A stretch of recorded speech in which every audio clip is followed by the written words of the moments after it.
Hi hello నమస్తే, నేను మీ స్కందాస్ ma'am. ఇవాళ మన ఛానల్లో సింపుల్ అండ్ టేస్టీ రెసిపీ మిరియాల చారు ఎలా చేయాలో చూపించబోతున్నాను. ఫీవర్ వచ్చినప్పుడు కానీ, ఏదైనా సింపుల్గా తినాలనిపించినప్పుడు కానీ, ఇండైజెషన్ ప్రాబ్లం ఉన్నవారికి ఈ రెసిపీ చక్కటి హెల్ప్ అవుతుంది. ఇప్పుడు ఇది ఎలా చేయాలో చూద్దాం. దీనికోసం ఒక చిన్న రోట్లో ఒక 20 నుంచి 25 మిరియాలు వేసి దంచి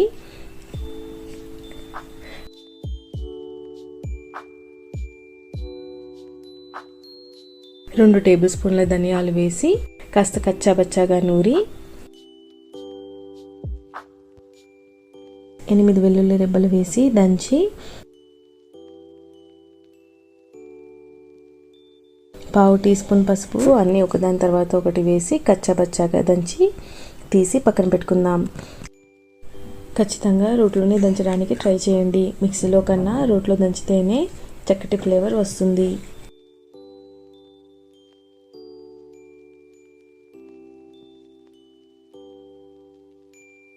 ఇప్పుడు ఒక గిన్నెలో 2 to 3 టేబుల్ స్పూన్స్ ఆయిల్ వేసి కాస్త వేడయ్యాక 1/2 టీ స్పూన్ ఆవాలు, 1/2 టీ స్పూన్ జీలకర్ర, 4 ఎండుమిర్చి ముక్కలు, పావు టీ స్పూన్ పసుపు, 2 చిటికెల ఇంగువ వేసి కాస్త చిటపటలాడాక ఒక పెద్ద సైజ్ టొమాటోని ఇలా ముక్కలుగా కట్ చేసి వేసి వేయిస్తున్నాను.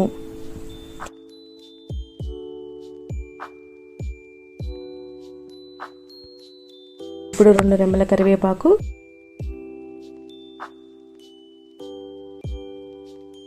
కొద్దిగా కొత్తిమీర వేసి టమాటో ముక్కలు మెత్తపడేదాకా వేయించి మీడియం సైజు నిమ్మకాయ అంతా చింతపండుని గుజ్జు తీసి 1/2 లీటర్ నీళ్ళల్లో కలిపి ఉడికించిన టమాటో ముక్కల్లో వేసి చివరిగా దంచిపెట్టుకున్న మిరియాల మసాలా, రుచికి సరిపడా సాల్ట్ వేసి మరిగిస్తున్నాను. చివరిగా ఒకసారి సాల్ట్ చెక్ చేసుకుని స్టవ్ ఆపేయడమే. అంతే అండి, అతి తక్కువ టైంలో ఎక్కువ రుచిగా టేస్టీగా కమ్మటి మిరియాల చారు రెడీ. మీరు కూడా ట్రై చేసి మీకు ఎలా కుదిరిందో కామెంట్స్లో తెలపండి. ఇలాంటి మరెన్నో ఇంట్రెస్టింగ్ రెసిపీస్ కోసం please like, share and subscribe చేయండి. Thanks for watching.